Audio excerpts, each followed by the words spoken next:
अरे बिंदु, आज घर में बहुत काम है। आज तुझे स्कूल जाने की जरूरत नहीं है। लेकिन दादी, आज तो स्कूल में मेरा टेस्ट है। अरे एक दिन स्कूल नहीं जाएगी तो ऐसी कौन सी तेरी कलेक्टर की पढ़ाई छूट जाएगी। वैसे भी मैं देख रही हूँ आजकल तो बड़ी ढीठ हो गई है। अपनी दादी की बातें सुनकर बिंदु नाराज हो जाती है। तभी उसकी माँ कहती है,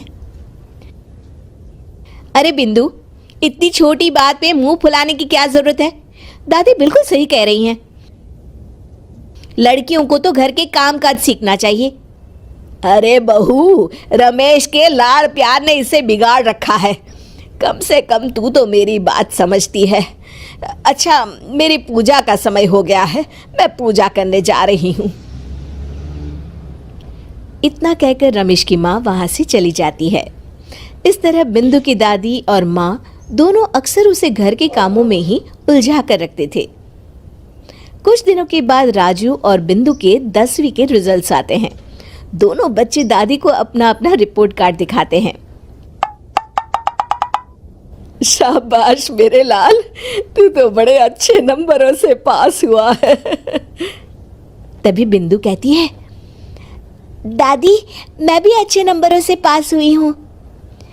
रमेश की माँ बिंदु को अनदेखा करते हुए कहती है, हाँ हाँ ठीक है, अभी यहाँ खड़ी क्या कर रही है, सुन लिया मैंने। जाकर मेरे लिए चाय बना कर लिया। बिंदु उदास होकर चाय बनाने किचन में चली जाती है। तभी राजू कहता है, दादी मैं क्रिकेट के कोचिंग सेंटर में एडमिशन लेना चाहता हूँ। अरे वाह राजू बेटा, ये तो तूने बड़ी अच्छी बात कही। तू कल ही अपना एडमिशन करा ले, जितनी भी फीस होगी मैं दे दूंगी। अरे एक दिन मेरा पोता विराट कोहली बनेगा। इस तरह अक्सर रमेश की माँ अपनी पोती बिंदु के साथ दुर्व्यवहार करती थी। कुछ दिनों के बाद रमेश की माँ और उसकी पत्नी दोनों सास बहू मिलकर राजू का एडमिशन अच्छे स्कूल में करवा देते हैं, लेकिन बिंदु का एडमिशन नहीं करवाते। इस बात से नाराज होकर बिंदु अपनी दादी से कहती है, लेकिन दादी मुझे भी आगे की पढ़ाई करनी है। अरे क्या करेगी आगे की पढ़ाई लिखाई करके, हैं? आज से ये पढ़ाई का भूत अपने दिमाग से उतार दे। इतना कहकर रमेश की माँ वहां से चली जाती है। उस दिन के बाद से बिंदु की पढ़ाई हमेशा के लिए छूट जाती है और उसकी दादी उससे घर के सारे काम करवाना शुरू कर देती है। इस तरह उसका सारा दिन घर के कामों में ही बीत जाता था।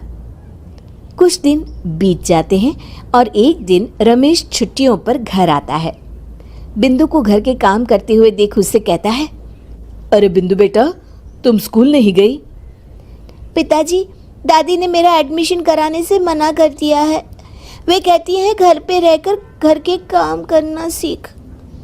अपनी माँ का ये बर्ताव देख रमेश को बहुत गुस्सा आता है और वो अपनी माँ से कहता है, माँ ये तुमने क्या किया? आगे की पढ़ाई के लिए स्कूल में बिंदु का एडमिशन क्यों नहीं करवाया? अरे बेटा, लड़की जात है, ज्यादा पढ़ लिख कर क्या करेगी? वैसे भी शादी के बाद तो इसे घर के ही काम करने हैं ना। तुम किस जमाने में जी रही हो माँ?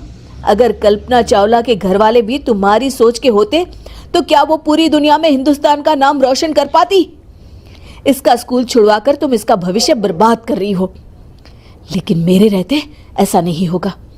बिंदु बेटा, कल ही तुम्हारा एक अच्छे स्कूल में एडमिशन करा दूंगा। तुम जितना चाहे उतना पढ़ो। मेरे होते हुए तुम्हें किसी बात की चिंता करने की जरूरत नहीं है। अपने पिता से हौसला पाकर बिंदु खुश हो जाती है और कहती है, जी पापा, मैं खूब मन लगाकर पढ़ाई करूंगी और बड़ी होकर डॉक्टर बनूंगी। ये हुई ना बात, शाबाश मेरी बेटी। शिक्षा, लड़का हो या लड़की, हमें दोनों को आगे बढ़ने का मौका देना चाहिए।